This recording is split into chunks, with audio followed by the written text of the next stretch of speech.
తీసుకుని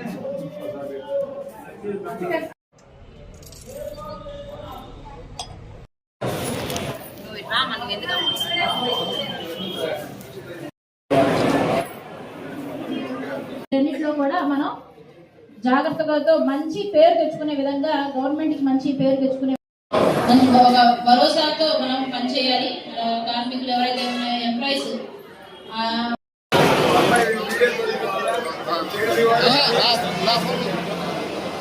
సంతోషం. అనేక మంది గ్యారేజ్ సిబ్బంది అదే రకంగా మా మహిళా తల్లులు అందరూ కూడా ఈ కార్యక్రమానికి రావడం జరిగింది. ఇవాళ వాతావరణం చూసినప్పుడు ఒకంత పరిశుభ్రంగానే ఉన్నట్టుగా నాకు అనిపిస్తుంది. ఇది రోజు ఇట్లా ఉంటుందా లేదా అనేది ప్రయాణికులు చెప్పాలి. కనీసం ఈ మాత్రమైనా సరే మనం పరిశుభ్రతని ప్రయాణికులకు అందించాలి. అదే రకం ఫ్యాన్లు కూడా నేను ఇక్కడి నుంచి చూస్తున్నాను, అలాగే ఉన్నాయి. అదే రకంగా ఇవాళ మనం మోటార్ సైకిల్ స్టాండ్ ఏదైనా ఒకటి ఏర్పాటు చేస్తే మేలేమో ఆలోచించండి. ఎందుకంటే అన్ని ఎక్కడంటే అక్కడ పెట్టడం అట్లా కాకుండా దానికి కూడా ఏదైనా ప్రత్యేకంగా ఏదైనా ఒక షెడ్ లాంటిది ఏర్పాటు చేసుకొని చేస్తే మరి ఇక్కడికి పెడుతున్నారు ఈ వైపు ఎంప్లాయీస్కైనా కానీ మనదైనా మన ఎంప్లాయీస్ కోసం సరే చిన్న స్ట్రీట్ ఏదైనా చేయడానికి అవకాశం ఉంటే అట్లా కూడా ప్రయత్నం చేసుకోవాలి. నా ముందు చెప్పినా చెప్పకపోయినా గ్యారేజ్లో ఏదైనా చిన్న చిన్న సమస్యలు ఉన్నా కానీ ఇంజనీరింగ్ డిపార్ట్మెంట్తో మాట్లాడలేక రోజుల తరబడి మనకి ఆర్టీసీలో కొన్ని పనులు డిలే అవుతుంది. అలాంటిది నాతో నేరుగా మీరు ఫోన్ చేసి చెప్పచ్చు.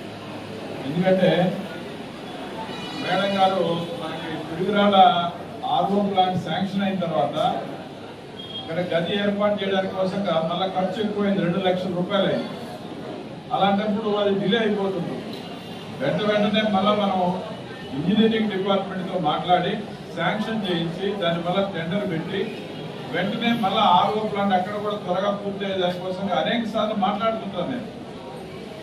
ఒక సందర్భంలో డిప్యూటీ వాళ్ళు కూడా చాలా కాలం అయిపోయింది, ఎండాకాలం స్టార్ట్ అవుతుంది, ప్రయాణికులకు మనం ఆర్ఓ వాటర్ ఇవ్వాలని కదా ఈ సంకల్పం తీసుకున్నాం, లేట్ అవుతుందని చెప్పేసి మాట్లాడుతుంటాను నేను. అంటే వ్యక్తిగతంగా నాకేం ఉండదు. కాకపోతే ఏంటంటే మన ఆర్టీసీ అనేది ఇందాక పెద్దలు చెప్పినట్టుగా స్వచ్ఛ భారత్, స్వచ్ఛ ఆంధ్ర, స్వచ్ఛ ఆర్టీసీ, దీంట్లో ప్రయాణికులకు మెరుగైన సౌకర్యాలు ఉండాలి. అట్లాగే మన కార్మికులందరూ గౌరవప్రదంగా ఉండాలి. ఆ ఆశయంతో మనం పనిచేస్తున్నాం. ఆ పనిచేసే సందర్భంలో ఇవాళ మనం 27 డిపోలు ఉన్నాయి మనకి ఈ జోన్లో. మొన్న మళ్ళా కొత్తగా గూడూరు డిపో కూడా మనకి యాడ్ అయింది. వీటన్నిటిలో కూడా ఆర్ఓ ప్లాంట్స్ ఉండాలనేది మన ఆలోచన. ఇవాళ వస్తూ కూడా నేను గుంటూరు మెయిన్ డిపోలో ఆర్ఓ ప్లాంట్ విషయం మాకు దగ్గరగా ఉండేటువంటి సుజనా చౌదరి గారితో మాట్లాడితే ఆయన నేను ఎవరికైనా మాట్లాడి చెప్తానని చెప్పడం జరిగింది. ఆ రకంగా మనం 27 డిపోల్లో కూడా ఆర్ఓ ప్లాంట్స్ ఉండాలని, అట్లాగే మనం ఇక్కడికి వచ్చే ప్రయాణికులకు దొంగతనాలు లేకుండా సీసీ కెమెరాలు కూడా నెక్స్ట్ మళ్ళీ అది కూడా ఆలోచించాలి. ఈ రకంగా ఒకవైపు ప్రయాణికులకి మెరుగైనటువంటి సౌకర్యాలలో మన కార్మికులు కూడా ఉండాలనే ఆలోచన. రెండోది అవుట్ సోర్సింగ్ లో ఉన్నటువంటి ముఖ్యంగా స్వీపింగ్ వర్కర్స్ కానీ, గ్యారేజ్లో పనిచేసే వాళ్ళకి కానీ, మిగతా వాళ్ళకి కానీ కాంట్రాక్టర్ దగ్గర నుంచి ఎంతైతే మొత్తం వాళ్ళకి రావాలనో అంత ఖచ్చితంగా మన డిఎం కానీ డిప్యూటీ వాళ్ళు కానీ దాని మీద ఒక కమిటీ వేసి ఎప్పటికప్పుడు మానిటరింగ్ చేయమని బోర్డు నుంచి ఉత్తర్వులు కూడా వచ్చినాయి. ఈఎస్ఐ పిఎఫ్ మాత్రమే మనం కట్ చేస్తున్నాం, అది అమలు జరుగుతుందా లేదా కూడా మనం చూడాలి. అందువల్ల ఆ యొక్క విధి కూడా ఇప్పుడు మన వాళ్ళకు ఉంది. కాంట్రాక్టర్ ఏమనుకుంటాడో ఇంకోటి ఏమనుకుంటాడో మనకు అవసరం లేదు. ప్రభుత్వం నుంచి మన ఆర్టీసీ ద్వారా ఎంతైతే ఒక అవుట్సోర్సింగ్ వర్కర్ కావాలనో అంతా వాళ్ళకి చెందాల్సిన అవసరం ఉంది. అదే రకంగా ఈఎస్ఐ పిఎఫ్ కూడా వాళ్ళకి అందుతుందా లేదా, హాస్పిటల్లో ఆ బెనిఫిట్ ఉందా లేదనేది కూడా మన అధికారులకి బాధ్యతగా పెట్టడం జరిగింది. ఇటీవల కాలంలో నేను అనేక సార్లు బోర్డులో చెప్పిన తర్వాత జనం వల్ల ఆ రకమైనటువంటి జీవో కూడా వాళ్ళు పంపించడం జరిగింది. మన డిపిటిఓ దగ్గర నుంచి ఒక కమిటీ ఉంటుంది, ఆ కమిటీ మానిటరింగ్ చేస్తుంది. అదే రకంగా ఈడీ నుంచి కూడా ఒక కమిటీ ఉంటుంది, వాళ్ళు కూడా దాన్ని మానిటరింగ్ చేయాల్సిన అవసరం ఉంది. అందువల్ల వాళ్ళకి కూడా గౌరవం ఉంటుంది. ఆ రకంగా ఇవాళ పనిచేసేటువంటి కార్మికులు ఎవరైతే ఉన్నారో, నేను ఒకటే చెప్తుంటా మొదటి నుంచి, ఆర్టీసీలో కండక్టర్లు, డ్రైవర్లు, అదే రకంగా గ్యారేజ్ సిబ్బంది, అవుట్ సోర్సింగ్ వర్కర్స్, మన ఎవరైతే మన కార్గోలో పనిచేసేటువంటి ఒక హమాలీస్ కానీ, ఇవంతా కూడా ఒక కుటుంబం. ఇది హైర్ బస్ ఓనర్స్ తో సహా అందరం కలిసికట్టుగా పనిచేస్తేనే ఆర్టీసీకి మంచి పేరు వస్తుంది. మనకు ఆర్టీసీ బాగుంటే మన కుటుంబాలు కూడా బాగుంటాయి. ఈ కాన్సెప్ట్ తో మనం పనిచేస్తున్నాం. దాంట్లో ఇప్పటికే మనకి స్త్రీశక్తి పథకం వచ్చిన తర్వాత ఇవాళ ఆంధ్రప్రదేశ్ లో తక్కువ ఖర్చుతో ప్రభుత్వానికి మంచి పేరు వచ్చినటువంటి మొట్టమొదటి పథకం ఏదైనా ఉంటే అది స్త్రీశక్తి పథకం. వాళ్ళ కేవలం ఉచిత పథకం అని కాదు దాని యొక్క ఉద్దేశం. మహిళలకి ఒక ఆత్మవిశ్వాసం, ఆత్మగౌరవం, స్వాభిమానం పెరగడానికి కోసంగా ఈ యొక్క మంచి పథకం ఇది. వాళ్ళు వంటింటికే ఎక్కడో పరిమితం కాకుండా సమాజంలో మేము కూడా పురుషులతో కూడా సమానం, మేము కూడా చిన్న చిన్న పనులు చేసుకోగలం. అవసరం అయితే టౌన్కి వస్తారు, చిన్న పనులు చేసుకుంటారు, మళ్ళీ తిరిగి వెళ్తారు. అదే రకంగా హాస్పిటల్స్ కానీ ఇంకేదైనా చదువు పిల్లలను చూడడానికి కానీ వాళ్ళకి స్వేచ్ఛ వచ్చింది ఇవాళ. అందువల్ల సమాజంలో స్త్రీ పురుషులు భేదం లేకుండా వాళ్ళకి కూడా గౌరవం కల్పించడానికి ఇంత ఉద్దేశంతో ఇవన్నీ కార్యక్రమాలు వస్తున్నాయి. అందుకోసమే మనం మరుగుదొడ్ల దగ్గర నుంచి తీసుకున్నట్లయితే ఏదైనా పక్కా ఇండ్లు కానీ, ఇళ్ల స్థలాలు కానీ, లోన్స్ కానీ, పొదుపు లక్ష్మి, సెల్ఫ్ హెల్ప్ గ్రూపులు ఇవన్నీ కూడా డిస్పారిటీస్ ఉండకూడదు.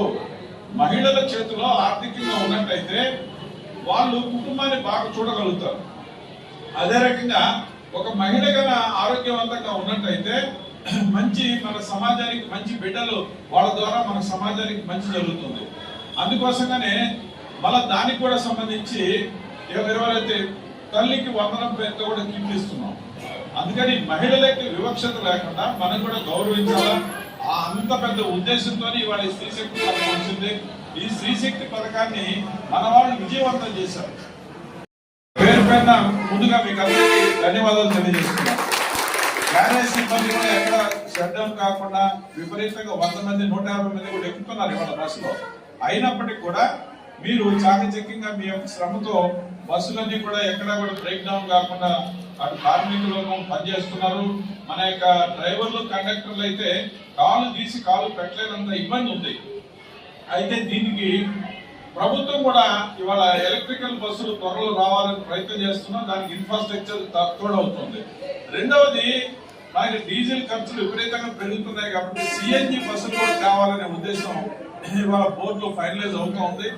దాంట్లో కూడా సుమారుగా 500 బస్సులు కొనాలనే ఉద్దేశంతో మన వాళ్ళు వెంటనే ప్రయత్నం చేస్తున్నారు. ఇకపోతే 13 సంవత్సరాల నుంచి ఆర్టీసీలో మనం కొత్తగా రిక్రూట్మెంట్ చేయలేదు.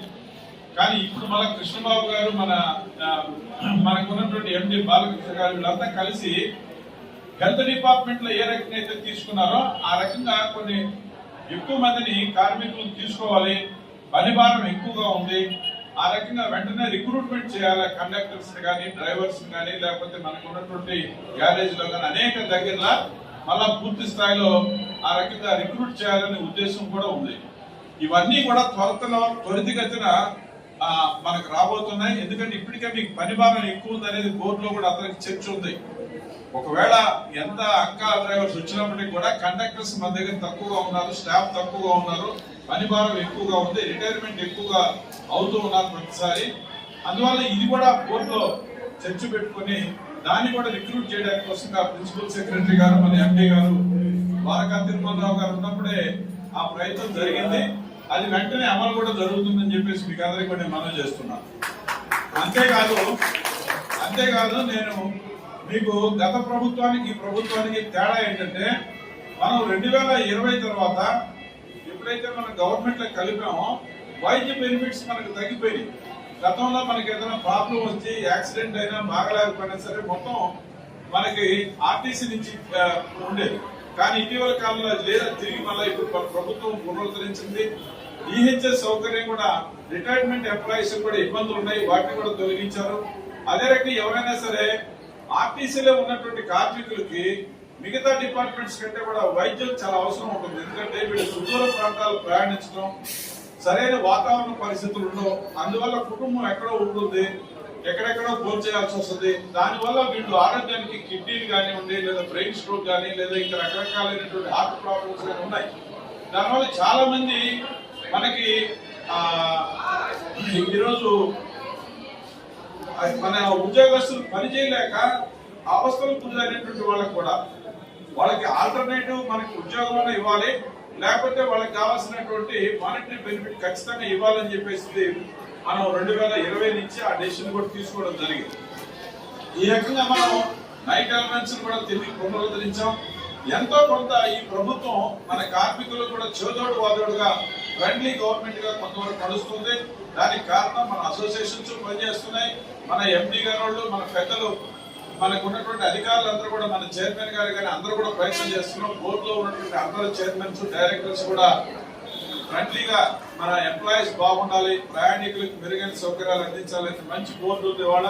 అందువల్ల ఇవన్నీ కూడా జరుగుతున్నాయి. కాబట్టి మీరు అందరూ కూడా సంతోషంగా సంస్థ కోసం మరింత బాధ్యతాయుతంగా పనిచేయాలని, మీ హక్కుల సాధనలో కూడా ఈ బోర్డులో ఉన్నటువంటి మాలాంటి వాళ్ళందరూ కూడా గట్టిగా కృషి చేస్తామని తెలియజేస్తూ సెలవు తీసుకుంటాను. మేడం డిప్యూటీ గారు కూడా అజిత్ కుమార్ గారు బాపట్ల నుంచి వచ్చారు, చక్కగా పనిచేస్తున్నారు. మీరు కూడా చేయగలుగుతారు. అసంతయం చేసుకుని ధైర్యంగా మీరు బాగా పనిచేస్తున్నారు. మహిళలు నాకున్న వాళ్ళలో ఎక్కువ మంది డిపో మేనేజర్లు కానీ, డిప్యూటీలు కానీ అందరు మహిళలు. అందరూ వాళ్ళని చప్పట్లతో అభినందించండి. ఎందుకంటే బాగా ఉద్యోగ విషయంలో సిన్సియర్ గా పనిచేస్తున్నారు. మనం కూడా వాళ్ళకి సహకరించాలి. వాళ్ళు కూడా ఏంటంటే మేమేదో కొత్త అనుకోవాల్సిన అవసరం లేదు. మీ డ్యూటీస్ మీరు బాగా చేస్తున్నప్పుడు కొత్త పాత సీనియర్ జూనియర్ లేదు. మీకు ఇచ్చిన బాధ్యతలు మీరు నిలువుకోండి. ఆ రకంగా మా పూర్తి సహాయ సహకారాలు మీకు ఉంటాయని ఈ సందర్భంగా తెలియజేస్తున్నాం. సర్వీస్ అంటే 102 స్టాఫింగ్స్ పెట్టి ఒక రకంగా సర్వీసెస్ ఏమన్నా నడపచ్చారు. ఒకటి. రెండవది డిజేబుల్డ్ పర్సన్స్ ఎవరైనా ఉన్నప్పుడు వాళ్ళకి సీట్ ఉండేది. ఇటీవల కాలంలో స్త్రీ శక్తి పథకం వచ్చిన తర్వాత ఇబ్బంది ఉంది. వాస్తవంగా అయితే మేము అనూహ్యంగా అనుకున్న దానికంటే ఓఆర్ విపరీతంగా పెరిగింది. బస్సులు తక్కువగా ఉన్నాయి. ఒకవైపు నుంచి ఆ కొంతవరకు ప్రయాణికులు, టికెట్ కొన్న ప్రయాణికులు కూడా ఇబ్బంది పడుతున్నారు. మా దృష్టికి కూడా వచ్చింది. అయితే కొన్ని సహకరించమని ప్రభుత్వం ద్వారా మేమందరం కూడా విజ్ఞప్తి చేస్తున్నాం. ఎందుకంటే వెంటనే బస్సులు వస్తాయి, కొత్త బస్సులు రావాలి. ఈ లోపల విద్యార్థులకి మేము పరీక్షల సమయం కాబట్టి వాళ్ళకి ఫ్రీ ఇచ్చాం. అదే రకంగా డిజేబుల్డ్ పర్సన్స్ ఎవరైతే ఉన్నారో వాళ్ళు కూడా రేపు ఉగాది నుంచి కూడా పూర్తి స్థాయిలో వికలాంగులకి అంటే దివ్యాంగులకు కూడా ఫ్రీ ఉంది. కాబట్టి బస్సుల యొక్క కొరత తీవ్రంగా మమ్మల్ని వేధిస్తుంది. అది ముఖ్యమంత్రి గారు కూడా వెంటనే చర్య తీసుకొని కొత్త బస్సులు కూడా మనకి రావడానికి ప్రయత్నం చేస్తారు. అయితే ఎలక్ట్రికల్ బస్సులు అనేది మాకు ఇన్ఫ్రాస్ట్రక్చర్ చేయడం కష్టం అవుతుంది. ఇవన్నీ టెండర్స్, ప్రాసెస్, ఆర్టీసీలో కొంచెం అన్ని పద్ధతి ప్రకారంగా జరుగుతుంది. ఆ డిలే జరుగుతుంది. కాబట్టి ప్రయాణికులకు వైపు నుంచి కొన్ని ఇబ్బందులు ఉన్నాయి. వాటిని అధిగమిస్తామని తెలియజేస్తుంది. ఇంకోటి, మధ్యాహ్నం టైంలో 1-2 బస్సులు ఆగిపోతున్నాయి అనుకోకుండా అని చెప్పి చెప్తున్నారు. పిఎం గారు దాని మీద దృష్టి పెడతారు. ఏ ప్రయాణికుడికి ఇబ్బంది కలిగించకుండా వీలైనంత వరకు మేము మా అందరం సహాయ సహకారాలు ఉంటాయని తెలియజేస్తాం.